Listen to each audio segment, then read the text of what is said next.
우리 인생에 마른 뼈와 같을 때 필요한 것은 성령의 생기입니다. 생기가 들어오면 모든 것이 살아나고 새로워집니다. 성령님은 살리는 영입니다. 죽은 것을 살리십니다. 하나님은 지금 이 순간 우리 영혼에 생기를 불어 넣어 주시기를 원하십니다. 성령의 따뜻한 생기로 충만하시기를 바랍니다. 성령님은 우리를 좋게 하십니다. 가정을 화목하게 하고 교회를 행복하게 합니다. 또 순종하는 마음을 주십니다. 순종은 성령의 열매입니다. 반면에 악한 영이 역사할 때 나타나는 현상은 불순종입니다. 하나님을 섬기지 못하게 합니다. 마귀는 사람들로 하여금 고집을 부려서 망하게 합니다. 안 되는 줄 알면서도 고집을 부립니다. 그래서 사람이 고집으로 망하는 것입니다. 그래서 이 고집은 사실 우상에게 절하는 죄와 같다 그랬습니다. 그러니까 우리를 불행하게 만드는 것이 마귀의 역사입니다. 그러나 성령 충만한 사람들의 특징은 예배와 감사로 나타나는 것을 볼 수 있습니다. 성령님은 우리로 하여금 하나님을 알게 하고 하나님 앞에 예배하게 하고 감사하게 만듭니다. 그러니까 성령께서 역사하시면 예배가 살아날 줄로 믿습니다. 믿음이 살아날 줄 믿습니다. 예배 가운데 영원히 살아나기를 주의 이름으로 축복합니다. 자, 오늘 말씀을 보니까 성전에서 흘러나오는 이 생수의 강을 통해 우리가 성령의 은혜를 체험하는 단계를 말씀하고 있습니다. 자, 오늘 말씀 3절에서 5절 말씀을 읽습니다. 그 사람이 손에 줄을 잡고 동쪽으로 나가며 천척을 측량한 후에 내게 그물을 건너게 하시니 물이 발목에 오르더니 다시 천척을 측량하고 내게 물을 건너게 하시니 물이 무릎에 오르고 다시 천척을 측량하고 내게 물을 건너게 하시니 물이 허리에 오르고 다시 천척을 측량하시니 물이 내가 건너지 못할 강이 된지라. 그 물이 가득하여 헤엄칠 만한 물이요 사람이 능히 건너지 못할 강이더라. 자, 성전에서 흘러나오는 이 생수의 강이 에스겔의 발목에 오르더니 무릎에 오르고 허리에 오르게 됩니다. 나중에는 건너지 못할 깊은 강이 됩니다. 이것은 우리 신앙의 단계를 지금 말하고 있습니다. 이 발목의 단계는 신앙의 초기 단계죠. 처음 예수 믿을 때의 단계. 하나님께서 성령의 능력으로 우리의 이 발목을 붙잡고 계시는 것을 의미합니다. 어떤 사람은 삶의 환경으로 인해서 하나님께 발목이 잡힌 사람이 있어요. 사업이 어려움을 당하고 또 가정이 어려움을 당할 때에 내 힘으로는 어찌할 수 없을 때 하나님 앞에 붙들림을 받은 사람이 있습니다. 또 어떤 사람은 질병으로 발목이 잡혀서 교회에 나온 사람이 있어요. 죽을 병에 걸려서 이제는 하나님이 아니고서는 도저히 고침을 받을 수가 없어서 교회에 나온 사람들이 있습니다. 또 어떤 사람은 아내에게 발목이 잡혀서 억지로 교회에 나오는 사람도 있습니다. 그러니까 발목이 잡혀서 하나님 앞에 붙잡혀서 끌려오는 사람은 끊임없이 성령과 이 육체 사이에서 갈등하게 돼요. 그러죠? 늘 갈등을 일으켜요. 교회 가다가도 다른 길로 갑니다. 아니, 어떤 사람은 분명히 예배드리러 간다고 나갔는데 교회 안 온 거예요. 다른 데로 벌써 가버렸어요. 놀러 가버렸어요. 교회 간다고 해놓고. 그런데 하나님의 손에 발목이 잡히면 아무리 도망가려고 해도 하나님의 손을 벗어날 수가 없습니다. 빨리 항복의 손 들어야 돼요. 절대로 하나님의 손을 빠져나가지 못합니다. 항복의 손을 들고 하나님을 따라갈 때 사는 길이, 축복의 길이 열릴 줄로 믿습니다. 두 번째, 무릎의 단계가 있어요. 성경에서 무릎은 기도를 말합니다. 성경에 보면 무릎을 꿇고 기도하는 모습이 많이 나와요. 다니엘이 기도할 때 무릎을 꿇고 기도했습니다. 다니엘이 하루 3번씩 무릎을 꿇고 기도하며 그 하나님께 감사하였더라 그랬어요. 또 예수님도 기도하실 때 무릎을 꿇고 기도하셨습니다. 그러니까 무릎을 꿇는다는 것은 이제 하나님 앞에 항복의 손을 든 것입니다. 사람들은 그렇게 쉽게 무릎을 꿇지 않습니다.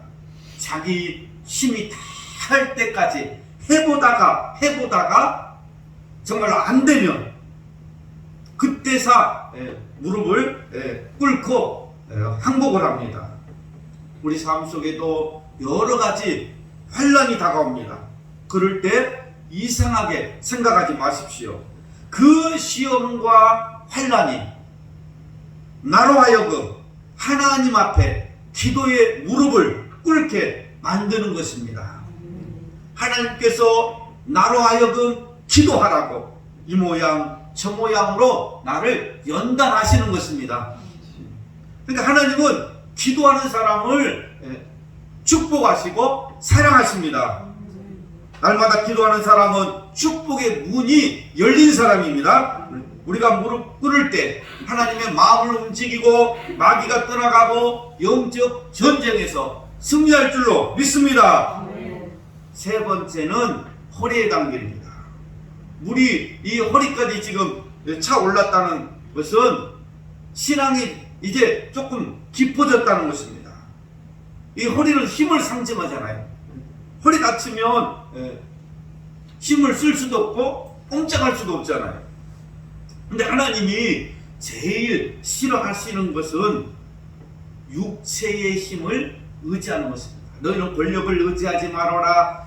세상의 힘을 의지하지 말아라. 말의 이 뒷발굽을 의지하지 말아라. 하나님 세상의 힘을 의지하는 것을 가장 싫어해요. 왜냐하면 이 육신의 힘을 쓸 때 사람들은 혈기를 부리고 죄를 범하게 됩니다. 우리가 사용해야 될 힘은 성령의 힘입니다. 위로부터 임하는 성령의 능력입니다. 이 성령의 능력은 살리는 능력입니다. 물이 허리까지 찼다는 것은 성령의 능력으로 살겠다는 것입니다. 나는 이제부터는 성령의 능력으로, 하나님의 능력으로, 하나님의 말씀으로 살겠습니다. 자신의 힘을, 육신의 힘을 의지하지 말고 성령님이 주시는 하나님의 능력으로 사시기 바랍니다. 육신의 힘으로는 영적 전쟁에서 승리할 수가 없습니다. 우리의 힘으로 안 되는 거예요. 오직 성령의 능력으로 승리할 줄로 믿습니다. 네 번째는 몸의 단계예요. 몸의 단계. 천사가 강을 건너라고 해서 보니 에스겔이 이제 강을 건너보니 발이 땅에 닿지 않아서 헤엄쳐야 했습니다. 이때부터 나의 삶을 완전히 맡기는 단계입니다. 여러분, 내 발이 땅에 닿았을 때는 어떻게 해요? 내 발로 걸어가려고 합니다. 그렇죠? 내 마음대로 하려고 그래요. 내 발로 마음대로 걸어다녀. 내 발이 땅에 닿았어. 그런데 이제 내 발이 땅에 닿았을 때는 내 수단대로, 내 생각대로, 내 방법대로 이렇게 살려고 합니다. 그런데 물이 이제 넘치면은 내 마음대로 할 수가 없어요. 발이 이제 동동동동 뜨게 되면 내 마음대로 어떻게 할 수가 없잖아요. 이것은 성령님이 우리의 마음과 생각을 주관하시는 그런 단계입니다. 근데 성령님이 나를 주장하셔야 돼요. 그래서 성령의 이끌림을 받아서 내가 움직여야 그것이 잘 되는 길이요 사는 길입니다. 내 발로 막 가려고 하면 안 돼요.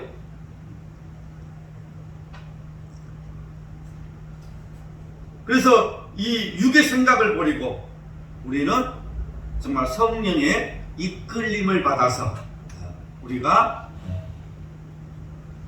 성령님이 인도하시는 대로 우리가 따라가야 될 줄로 믿습니다.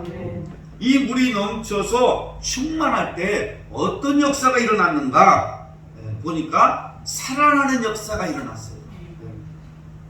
자, 8절 말씀 한번 보겠습니다. 8절 말씀. 그가 내게 이르시되 이 물이 동쪽으로 향하여 아라바로 내려가서 바다에 이르리니 이 흘러 내리는 물로 그 바다의 물이 되살아나리라 그랬어요. 자, 지금 죽음의 바다, 염분이 너무 많아 고기들이 살 수 없는 곳에 성령의 생수가 들어가니 살아나는 역사가 일어났습니다. 쓴물이 단물이 되는 역사가 일어났습니다. 지금 세상은 죄악으로 병들어 가고 있습니다. 영혼들이 죽어가고 있습니다. 우리는 그들을 구원해야 돼요. 하나님이 교회를 세우신 목적은 죽어가는 영혼을 살리라는 것입니다. 여러분, 교회의 목적이 뭐예요? 교회의 목적이 죽어가는 영혼들, 그들을 살려내라는 것 아니에요. 살려내서 하나님의 백성을 만들어라는 것입니다. 천국 백성을 만들어라는 것입니다. 그게 교회의 할 일이에요. 그 교회는 살리는 일을 하는 것입니다. 영혼을 죽이는 것이 아니라 살리는 일을 하는 것이다. 그 영혼을 살리는 일은 오직 성령의 능력입니다.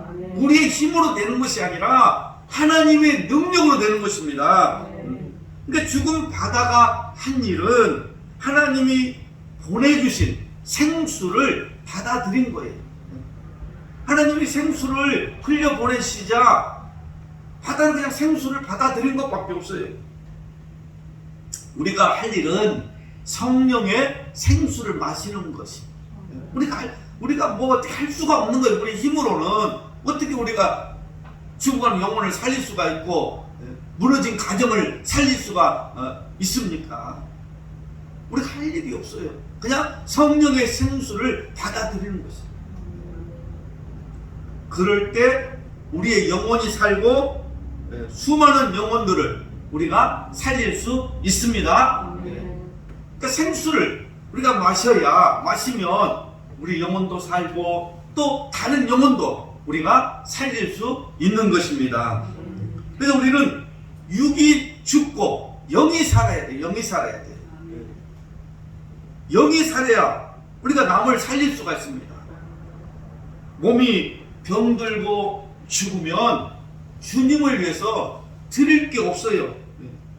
우리 인생은 너무 짧아서 이것저것 다 떼고 나면 하나님께 드릴 시간이 많지 않습니다. 여러분, 하나님 앞에 얼마나 드려요? 자, 아침에 일어나서 화장한다고 한 시간 보내고, 뭐 한다고 시간 보내고, 직장에서 일한다고 시간 보내고, 퇴근해서 드라마 보고, 그러다가 잠자고 주님 앞에 드릴 시간이 얼마나 돼요? 쉬는 날이면 피곤해서 누워있고, 시장 갔다 오고, 바람 쐬러 가고, 하나님 앞에 얼마나 지금 우리가 시간을 드려요? 어느 날 자기 인생을 뒤돌아보면 다 나를 위해 산 것 뿐이에요. 여러분, 인생을 한번 뒤돌아보세요. 다 여러분을 위해서 살았지, 주님을 위해서 얼마나 살았습니까? 저도 30대에 목회를 시작해가지고 그때만 해도 너무 늦었다고, 20대부터 시작을 해야 되는데 너무 늦었다고 30대 목회를 시작했는데 주님 앞에 드는 게 하나도 없습니다. 다 나를 위해 산 것뿐이야. 보니까 하루에 얼마나 여러분 몇 시간을 주님을 위해서 드려요. 나를 위해서는 그렇게 시간을 쓰면서 이제 우리가 성령의 능력을 받아서 남은 인생 주님을 위해서 영혼을 살리는 일에 우리가 힘을 쓰고 살아야 될 줄로 믿습니다. 자, 9절 말씀 보겠습니다.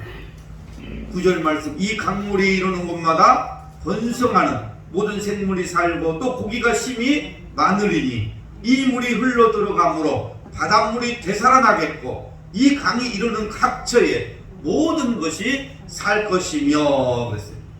자, 성전에서 흘러나오는 이 생수가 흐르는 곳마다 놀라운 역사가 지금 나타나고 있습니다. 생수로 인해서 죽은 바다가 되살아났다 그랬어요. 죽은 바다가 다시 살아났다는 것입니다. 바다는 생수를 받아들이기만 했는데 살아났어요. 근데 바다가 한 일이 아무것도 없는 거예요. 그냥 생수를 받아들이기만 했더니 살아난 것입니다. 이것을 동종요법이다 그래요. 동종요법 알잖아요. 독은 뭘로 치료해야 돼요? 독은 독으로 치료하는 거예요. 지금 의학 보면은 그러니까 물로 치료해야죠. 자, 바다가 지금 바다가 썩어 있는데 생수가 흘러 들어가니까 바다가 살아나기 시작했어요. 이 짠물이 변해서 단물이 되었습니다. 그러니까 죽은 바다가 살아나고 모든 생물이 살아나고 번성합니다. 그러니까 생수가 흐르는 곳마다 살아나는 기적이 일어난 것입니다. 죽은 것이 살아나고 병든 것이 고침을 받았습니다. 그러니까 성령의 생수는 능력이 있어요. 그러므로 우리는 성령의 능력을 사모하고 그 능력을 우리가 받아야 됩니다. 생수는 지금도 성전에서 흐르고 있습니다. 교회에 와야 생수가 있습니다. 세상에는 생수가 없어요. 교회에 와야 돼요. 그래서 교회에 와서 하나님의 말씀을 들으면 우리 영혼이 살아나고, 우리 영혼이 살아나니까 다른 사람을 살릴 수가 있어요. 나로 인해서 모든 사람들이 살아나는 거예요. 바다가 살아나니까 거기에 고기가 심히 많아지고 거기에 강 좌우편에 있는 모든 식물들이 살아나고 그 잎은 약재료가 되었다 그랬어요. 그러니까 누구든지 목마르거든 어디로 와야 됩니까? 교회로 와야 돼요. 교회에 와야 생수가 있는 거예요. 성령의 생수를 마시기만 하면 내가 살아나고 다른 사람을 살릴 수가 있는 것입니다. 그러니까 우리의 힘으로는 살릴 수가 없어요. 성령의 능력을 받아야 돼요. 우리 교회가 성령의 능력을 받아야 이 지역의 영혼을 살릴 수가 있고 이 지역의 구원의 방주가 되는 것입니다. 능력을 받지 않고서는 할 수가 없어요. 성령의 능력을 받는 것을 부흥이다 그래요. 성령의 능력을 받으면 그때부터 부흥의 역사가 일어나는 거예요. 그래서 성령의 능력을, 성령 충만을 다른 말로 부흥이다 그래요. 다 살아나잖아요. 생수가 흘러 들어가니까 다 살아나잖아요. 예수님께로 나오셔서 성령의 생수를 마시고 정말 은혜와 축복을 누리시기를 주 이름으로 축복합니다.